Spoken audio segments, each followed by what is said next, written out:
Bem-vinda ao primeiro de Mãe para Mãe do mês de setembro. Você já ouviu falar em análise de coloração pessoal, não? A Flávia Batista vai te mostrar hoje em uma conversa com a consultora de moda Roseli Belo como que esse processo pode te ajudar, por exemplo, no mercado de trabalho.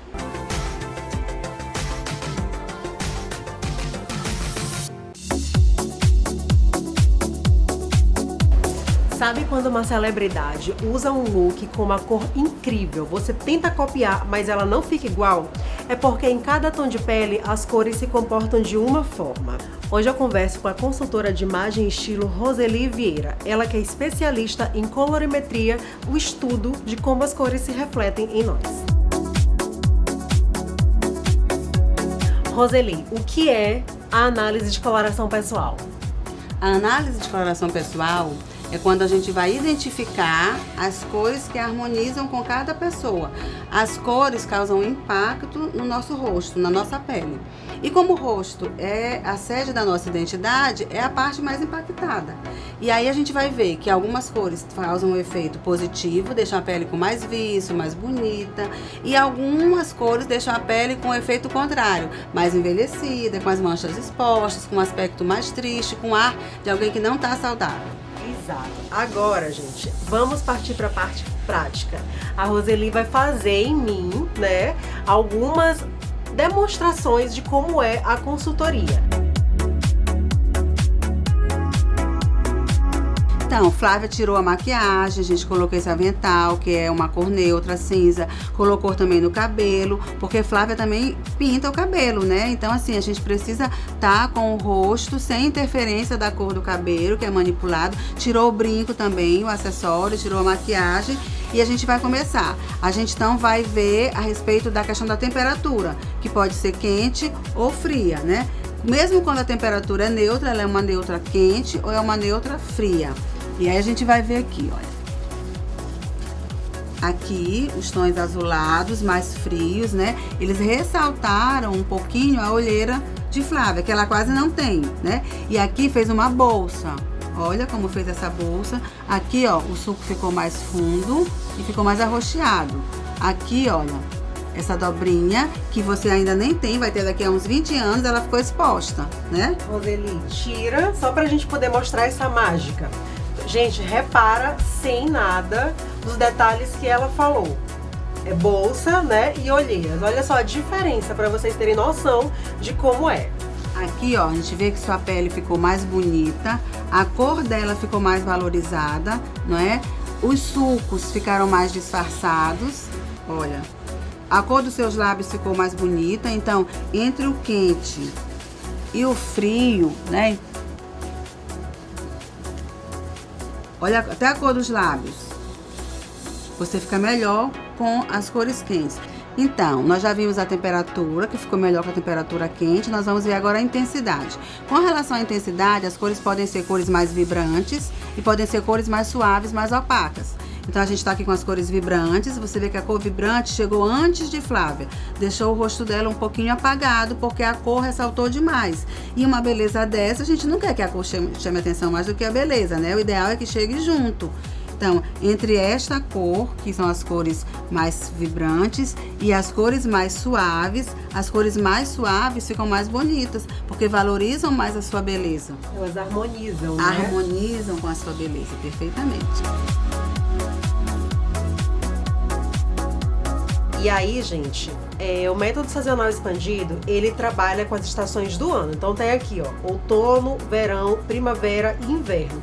E cada uma dessas cartelinhas, elas têm 3 possibilidades. Um total de 12 cartelas, né, Roseli? Isso mesmo. E a minha é essa aqui, que é outono verdadeiro, como a gente mostrou pra vocês, né? E eu, inclusive, ó, estou na minha cartela, porque eu já tinha feito a consultoria com a Roseli e agora eu só quero andar nas cores que me favorecem. Ela não ficou mais linda ainda com essa cor, esse amarelo mostarda, que é o ideal para quem é outono. Roseli, muito obrigada pelas dicas. Eu tenho certeza que o pessoal em casa adorou. Eu que agradeço, eu amo compartilhar conhecimento e amo contribuir para as pessoas alcançarem a melhor versão. Espero vocês no próximo Moda de Mãe para Mãe. Tchau! Vamos continuar falando sobre cor, mas agora na decoração. Você sabia que dá para fazer uma pintura artística autoral na decoração infantil? Tem criança em casa e tem criança com a tinta na mão.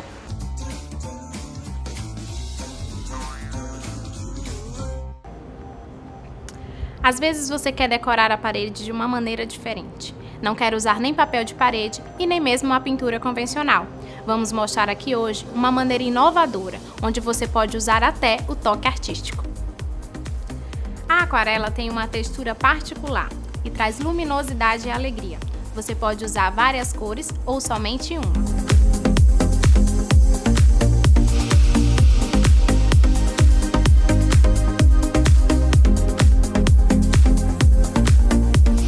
Para falar sobre isso, nós estamos aqui com a Karina Serra, que é mãe, está na espera do seu primeiro filho. Ela é proprietária e desenhista da Coloricá e faz aquarelas manuais e afetivas para as mamães. Ela também faz pôsteres, faz festas infantis, faz desenhos em paredes, como a gente viu aqui nessa loja linda, que a gente acabou de passear por ela e conhecer. Bom, Karina, eu queria que você falasse um pouquinho do seu trabalho. Então, eu sou arquiteta de formação e há mais ou menos 2 anos eu comecei a fazer a pintura em aquarela, né? Na verdade, fiz primeiro para minha irmã, que estava esperando o meu sobrinho, e a partir daí a gente viu uma possibilidade de ter um produto para oferecer diferenciado, né? Então, algo personalizado. Ela queria quadrinhos com temas específicos que ela não estava achando para comprar, né, pronto, e então eu desenvolvi as aquarelas para ela. E agora eu ofereço para outras mães que também têm essa mesma necessidade, né, de ter uma ilustração autoral, uma ilustração específica, com uma paleta de cor específica. Então, hoje eu trabalho com isso, com essa parte das ilustrações em aquarela, né? Dei uma pausa no meu escritório de arquitetura para tentar me dedicar um pouquinho mais para Coloricá. E a partir das ilustrações, a gente tem uma variedade muito grande, né, de possibilidades. Então um dos exemplos de aplicação, né, que a gente pode ter é na parte de aniversário. Então a mãe precisa de um tema específico, ou ela quer uma ilustração exclusiva. Então eu já fiz algumas festas utilizando a minha ilustração, né, utilizando a aquarela personalizada, e também como papel de parede adesivado. Eu tive uma cliente que não era aqui de São Luís, era de outra cidade, que queria uma pintura em parede como essa, só que devido à minha situação, o que a gente fez? A gente fez a ilustração, enviou o arquivo e ela fez o papel de parede adesivado, que também é uma possibilidade. Então, realmente tem muitas formas de trabalhar essa arte. Para que todo esse trabalho aconteça, existe um processo criativo. Como é que funciona o seu processo criativo? Tá, então tudo começa no briefing com o cliente. Então, geralmente os pais, eles me passam informações do que eles precisam. Então, eu queria um tema que combinasse com o tema do quartinho. Acontece essa situação. Ou então, eu queria que a arte representasse uma história da nossa família, alguma coisa muito específica. Então, assim, essas informações eu pego e transformo ela numa ilustração autoral, né? Dentro das informações que o cliente pede. Da mesma maneira, a paleta de cor, né? A gente vai conversar sobre as cores que vão ser utilizadas. Então, primeiro eu faço um esboço a lápis para que o cliente veja, né, no primeiro momento, a ilustração, o esboço da ilustração. Com essa ilustração aprovada, a gente inicia a pintura nas cores que já foram pré-definidas. Então, fica realmente um produto muito exclusivo, muito personalizado, e é esse o principal diferencial, né? Então o processo vem disso. Já aconteceu alguns clientes assim que me deixaram livre para criar, que não sabiam muito bem o tema que queria, e eu desenvolvi uma arte bem espontânea, né? Então tem as duas situações, mas normalmente o cliente já tem em mente o que ele gostaria que fosse feito, né? A gente já viu aqui que existem várias superfícies, você faz tanto na parede como no papel. Eu queria saber que materiais você utiliza, porque provavelmente são diferentes. Sim. A pintura na parede, ela é feita com tinta acrílica para artesanato, né? Já a pintura da aquarela é feita com a tinta aquarela, num papel próprio para aquarela, né? Num material bem específico de aquarela. O que dá para ser feito na parede, já que a gente não pode usar a tinta aquarela na parede, é tentar dar um efeito de aquarela utilizando a tinta acrílica. O que seria um efeito aquarela? O efeito aquarela é um efeito mais aguado, né? Você trabalha mais transparências, né? A aquarela, ela é uma das principais características da aquarela, é isso. Essa fluidez que a gente tem por causa da água que a gente utiliza na pintura e as camadas, né? As transparências. Então, assim, a gente consegue fazer digamos assim, a gente consegue simular com a tinta acrílica um pouco da aquarela, mas na parede é a tinta acrílica mesmo. Nós sabemos que hoje em dia existe muitas crianças alérgicas, muita gente que tem restrição, né? Até mesmo ao cheiro. E eu queria saber se existe alguma restrição para esse tipo de pintura. Não, tanto a tinta aquarela quanto a tinta acrílica para artesanato, que é a que eu utilizo na parede, são tintas à base d'água, elas não utilizam solventes, né? Então a aquarela é uma pintura que a gente vai sempre diluindo a tinta com a água e fazendo as camadas. E no caso da tinta acrílica, ela é uma tinta à base d'água. Então não tem cheiro, não oferece perigo. Normalmente o que faz, né, a pessoa ter mais restrição são solventes, tintas à base de solventes. Nenhuma das duas leva isso na composição. E outra coisa que a gente procura nos produtos é a durabilidade. Às vezes a gente não quer alguma coisa que se acabe rápido ou até mesmo que desapareça. Eu queria saber quanto tempo dura uma pintura? Tá, a pintura aquarela, a durabilidade, né, dessa arte vai estar diretamente ligada à qualidade do material. Então, qual foi a tinta aquarela comprada, qual foi o papel para aquarela comprado. Então, a qualidade desse produto vai refletir diretamente na durabilidade da arte. A tinta aquarela, num bom papel e com uma boa tinta, ela vai durar até uns 100 anos. É mais ou menos o que os fabricantes falam, né? Claro que colocada em um local adequado. Por exemplo, a pintura, como a pintura aquarela é uma pintura delicada, ela não pode estar exposta ao sol. Então, eu não vou colocar ela numa parede em que vai incidir o sol ali todo dia, porque ela vai durar bem menos. Então, tem alguns cuidados também que tem que ter em relação a isso, mas falando já da pintura em parede, a durabilidade, assim, não existe assim um cálculo para a pintura em tinta acrílica na parede. Ela tem uma longa durabilidade, como uma pintura, assim como a pintura que a parede recebeu, né? Ela não vai desbotar ou ela não vai sair com o tempo. Então, como a gente viu, a gente pode fazer mesmo algo que possa durar a vida toda. Sim, então, aqueles parede, adereços sim, que você faz, por exemplo, quadros, para deixar de lembrança, é algo que pode ficar aí para toda a família, sim, né? Sim, eu acho que 100 anos eu acho que é um verdade. tempo bom, né? Mas, de qualquer maneira, a gente tem também a opção de digitalizar essa aquarela, né? E fazer a impressão do arquivo. Então, inclusive, aqui a gente tem uns quadrinhos que foram feitos, uma linha de pôster que a gente desenvolveu aqui diretamente para Guri Chique, que é uma reprodução de uma aquarela original. Então, a aquarela original foi feita e a gente fez a reprodução dela para escalonar esse produto. Também a pessoa que tem uma aquarela exclusiva, ela pode também fazer isso, ela pode digitalizar, ter o arquivo guardado e se por algum motivo ela perder aquele quadro, ela tem como fazer uma impressão. Apesar de não ser original, mas ela vai estar com o arquivo. Como a gente pode ver, a aquarela ela pode ser usada em grandes e pequenos espaços. Ela pode ser usada em vários pontos da decoração e também em itens de papelaria. Bom, Karina, eu queria te agradecer por estar aqui conosco e mostrar um pouquinho do seu trabalho. Obrigada, o prazer foi meu. Obrigada pelo convite. Uma boa hora. Obrigada. E queria agradecer também a Guri Chique por disponibilizar esse espaço, essa loja linda. E convido vocês a conhecer a loja e também todos os produtos aqui expostos da Karina. E se uma parede é demais para você, então utilizem peças-chaves. O mais legal de tudo isso é que tudo é feito especialmente para você. Então aproveite e deixe tudo do jeitinho que você quiser. Até o próximo programa. Tchau! No próximo bloco tem 2 histórias para te inspirar. Não saia daí.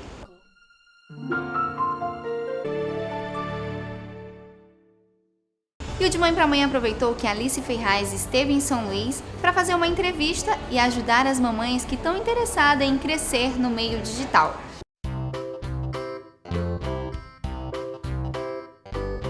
A nova era do marketing de influência está pautada no fato de que a influência é a consequência de um trabalho de criação de conteúdo autêntico, capaz de gerar mudanças de comportamento, ideias e ações.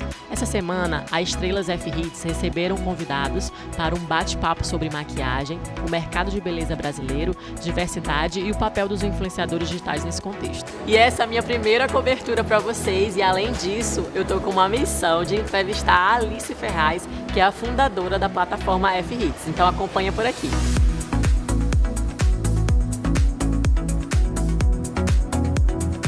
Então, eu tô aqui com a Alice Ferraz, fundadora da plataforma F-Hits. E eu queria saber, Alice, conta pra gente como nasceu o F-Hits. O F-Hits nasceu há 10 anos atrás. Na verdade, eu estou no mercado de comunicação há mais de 20 anos, comunicação e moda. E há 10 anos atrás, olhando a mudança que estava acontecendo no mundo com a entrada do digital, eu acreditei que isso seria o novo caminho. Na verdade, eu acreditei porque há 10 anos atrás a gente não tinha nem o Instagram, nem os stories, a gente não tinha as mídias sociais como elas existem hoje em dia. Então foi realmente uma intuição de que o mercado digital iria ser muito forte no Brasil e que a gente ia conseguir se comunicar de uma maneira muito mais fácil, mais eficaz, mais próxima. E aí, há 10 anos atrás, eu fundei o F-Hits, que é uma plataforma de influenciadoras digitais. Na época, blogueiras. Hoje em dia, a gente chama de influenciadoras digitais. Verdade. Alice, e ser considerada uma das 20 mulheres mais poderosas, né, do país e uma das 500 mais influentes do mundo, é uma responsabilidade muito grande. A que você atribui o seu sucesso? Trabalho, muito trabalho. Eu realmente acredito no trabalho. No livro Moda Brasileira, no meu livro, a gente começa falando de uma formiguinha que eu falo que eu tenho muito em comum com a formiga, que é trabalhar todo dia, ter foco, muita resiliência. Né? Eu sou casada, eu tenho filho, então eu sei exatamente o que uma mulher passa, do que ela abre mão para conseguir ter uma carreira e uma profissão. Eu diria que é muita responsabilidade, mas é um prazer enorme poder contribuir de alguma maneira para que a mulher brasileira enxergue que ela pode fazer isso e que ela pode ser reconhecida. E que pode fazer parte da trajetória, ser mãe, ser casada e ao mesmo tempo ter uma carreira e uma profissão. Eu espero que vocês tenham gostado. Até o próximo Mamãe um Propósito. Você confere agora uma mensagem da Graciela Feitosa. Ela é coach e treinadora emocional de pais e esse mês vai estar aqui com a gente. Hoje ela fala sobre a diferença de elogio e encorajamento. Você sabe qual é a diferença entre elogio e encorajamento?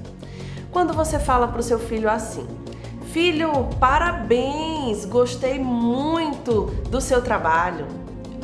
Esse é o elogio. O que o elogio pode ocasionar na vida da criança? Quando você expressa o seu sentimento, a sua opinião sobre um trabalho que o seu filho fez, isso tem uma grande probabilidade de deixá-lo dependente de aprovação social. Você já tinha parado para pensar nisso? É diferente de falar o encorajamento, que é mais ou menos assim: filho, o que você sentiu com o seu trabalho depois de realizado? Filho, o que você achou do seu desempenho na competição?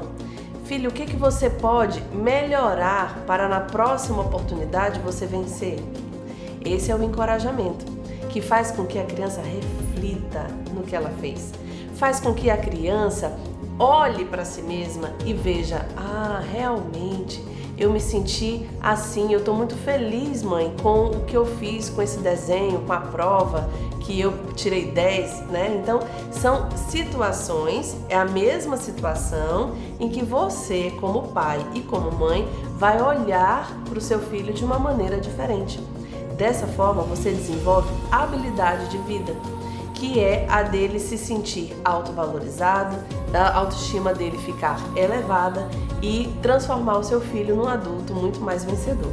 Na disciplina positiva, orientamos os pais a usarem os elogios até o momento em que a criança ainda não tem a sua linguagem oral bem estabelecida. A partir do momento em que ela já tem o cognitivo mais maduro, por volta dos 2 anos e meio aos 3 anos de idade, a partir daí você já pode usar muito mais o encorajamento, onde a criança vai ser estimulada a pensar no que ela está sentindo, a verificar o que ela está pensando e o que ela vai decidir com relação àquilo. Qual o benefício disso para ela? 2 principais objetivos. O primeiro, que ela vai elevar a autoestima dela, se sentir valorizada, pertencente, importante naquela situação e principalmente numa possível situação de bullying na escola, ela vai saber como lidar. Espero que você tenha gostado, que possa utilizar isso com seus filhos e que você obtenha excelentes resultados, porque a disciplina positiva funciona quando os pais se colocam no lugar dos seus filhos. No próximo bloco nós vamos falar como adaptar a rotina em viagens. Voltamos já.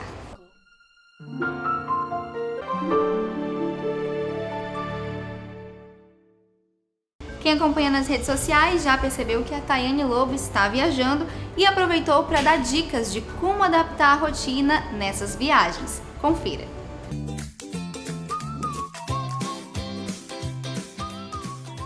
Viajar é sempre muito bom. Seja para conhecer lugares novos ou visitar a família, sempre há muita coisa para aproveitar. No entanto, é preciso dar atenção especial à rotina, pois se as crianças saírem dos hábitos que já estão acostumadas, podem ficar bem irritadas e fazer da viagem um momento de estresse. Quer saber o que fazer para não atrapalhar a rotina e curtir a viagem sem neura? Confira agora! Fique tranquilo, viagens curtas não são suficientes para atrapalhar a rotina das crianças, afinal de contas, elas se adaptam muito fácil. Basta apenas manter alguns costumes, como por exemplo o horário de comer, e respeite o limite da sua criança. Você pode até atrasar o horário de dormir, mas não deixe seu filho chegar ao ápice do cansaço. Já em viagens longas, é importante prestar atenção ao fuso horário e à alimentação da criança. Buscar oferecer o que ela já está acostumada a comer, e de preferência nos horários habituais. Se a viagem for para um local com um fuso horário diferente, é interessante mudar a rotina das crianças alguns dias antes da viagem, levando em consideração os horários do local de destino. Para isso, pode ser preciso adiantar ou atrasar os horários de costume, como de comer e dormir, por exemplo. Algo muito importante, independente da viagem, é sempre pedir orientações ao pediatra para saber o que fazer em casos de emergência e não levar sustos. Uma boa opção é preparar uma maletinha com os remédios que a criança já está acostumada. E para acostumar a criança ao local da viagem, uma boa sugestão é levar itens do dia a dia da criança, com os quais ela já tem algum apego. Um bom exemplo são os brinquedos preferidos, uma naninha, itens de dormir, uma roupa preferida ou até mesmo itens de higiene que a criança já está acostumada.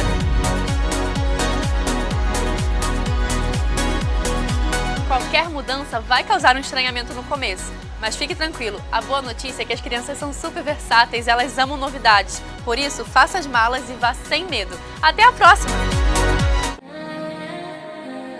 E pelo Dia do Profissional de Educação Física, Tatiana Galli fala agora sobre a importância desses profissionais nas escolas.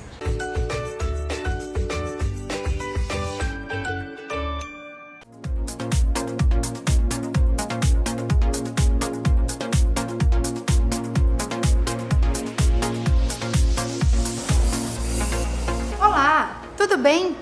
Hoje é um dia muito importante para mim e para todos os profissionais de educação física. E por isso eu vim trazer para vocês uma informação muito importante. Qual a importância do profissional de educação física na educação infantil? Você sabe? Pois eu vou te contar. A educação física é um componente curricular obrigatório na educação básica infantil.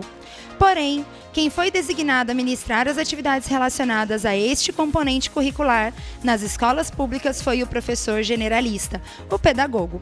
Apesar de ter a formação adequada e direcionada ao ensino de crianças, o professor de educação física possui em sua formação conteúdos relacionados ao movimento, em todos os aspectos, sendo eles fisiológico, psicológico, cultural, social, biológico, educacional, desenvolvimentista de formas mais específicas e aprofundadas. Estamos aqui agora para falar um pouquinho sobre esse assunto com o professor Marcelo Penha, professor de Educação Física aqui da Maple. Professor, seja bem-vindo ao De Mãe para Mãe. Eu gostaria de saber qual é a faixa etária que o senhor estava dando aula agora. A gente trabalha com essa faixa etária da educação infantil a partir dos 4 anos até os 6, né? Ótimo. Então, nessa faixa etária, a gente resgata um pouco lá da psicomotricidade, a questão da coordenação motora e os aspectos físicos motor dos alunos. Ótimo, então esse é o verdadeiro objetivo da aula de educação física na educação infantil. Exatamente. Maravilhoso. Professor, a gente sabe que essa é uma área que ainda está aí uma briga, se é o professor de educação física, se é o pedagogo que tem que fazer, mas a gente sabe que o professor de educação física, dentro do seu currículo escolar, ele tem todos os critérios de avaliação para poder dar uma boa aula para a educação infantil. Quais são as atividades que você trabalha dentro da sua aula? Do qual a gente buscou e resgatou a psicomotricidade através dos trabalhos coordenativos, coordenação motora, principalmente a questão dos valores, né? Acho que a questão dos valores é muito mais importante que a questão da interatividade dos alunos, estarem em grupo e trabalhar o cooperativo é sempre bom. Isso resgata tanto para dentro da quadra, tanto para dentro de sala. Então a gente buscou, através da educação física na educação infantil, resgatar esses valores. Maravilhoso. E esses são grandes benefícios para a vida adulta dessas crianças, né? Nós vamos conversar um pouquinho agora com a professora Carol, que é professora de sala de aula, para ela dizer para a gente quais são os benefícios em outro ambiente com essas crianças.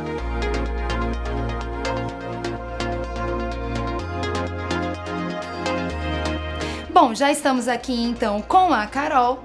Como aqui é uma escola de metodologia bilíngue canadense, nós vamos chamá-la de Miss Carol. Seja bem-vinda, Miss Carol.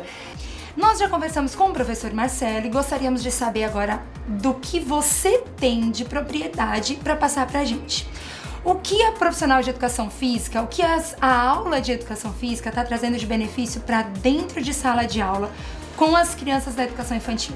Para nós, profissionais de educação infantil, principalmente no nível que estamos, que é o Intermediate Kindergarten, tem sido um reflexo, na verdade, de um trabalho paralelo, né? Principalmente, primeiro, pela socialização das crianças. Elas aprendem em relação à interação, de compartilhar. Existem algumas atividades que ele propõe, em que eles têm que dividir um bamboleiro ou uma bola. Então, isso trabalha exatamente como trabalhamos em sala de aula. E algo a mais para nós é porque, neste nível, eles começam a registrar, começam a perceber os sonhos e registrar, que é a nossa grafia hoje, né? Então, eles conseguem fazer isso e é melhor desenvolvido com também trabalhos que ele faz fora da sala. Quando é para jogar uma bola pro alto e receber de volta, as crianças trabalham com punho, coordenação motora fina e também ampla, porque o aluno que conhece seu próprio corpo, ele consegue executá-lo melhor. E o melhor disso tudo é que eles aprendem brincando. Vocês viram a importância do profissional de educação física dentro da educação infantil? Deixo aqui então hoje o meu parabéns, 1º de setembro, dia do profissional de educação física, e agradecendo aqui a Miss Carol. Thank you, Miss Carol. Thank you. Tchau, tchau, gente. Até a próxima. Esse foi o De Mãe para Mãe de hoje. Lembrando que na semana que vem tem oficina Mães na Massa e essa semana vamos falar em nossas redes sociais como você vai fazer para participar. Fique ligado. Tchau!